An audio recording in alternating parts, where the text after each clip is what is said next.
336 रुपये कादे आ दस ये आसमानी बिजली दे पाते तुसीं है ओ साहब जी एक काम करदे आ हाँ चाह ना तुहानू रिश्वत खवा देने थोड़ी जी आजो चाह ओ मेरी गल सुन ला भरा जा ते एटीएम लियाना मैनू पैसे भी कट दो इतो थोड़े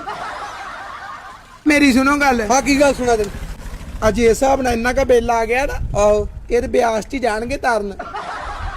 ओ भरा रब रब कर तू की गल्लां करदे आ यार तू यार नदी च तारना पैना एडा वड्डा बिल पा दस है आ बिल बहुता आ गया इनू टेप ना चुक ना दईए थोड़ा है बाहर आ गए मीटर घरां चों पहलों वधिया ही घरां च मीटर लगे ही बंदा सीधा घरां च आउंदा ही ते उत्थे सैटिंग कर ली दी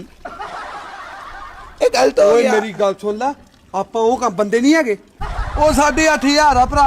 8,500 ਮੈਂ ਚੈੱਕ ਕਿੱਥੋਂ ਕਰੀਦਾ ਯਾਰ ਇਹ ਦੱਸੋ ਨਾ ਇਹ ਅੱਜ ਤੱਕ ਮੈਨੂੰ ਨਹੀਂ ਪਤਾ ਲੱਗਾ ਭਾਜੀ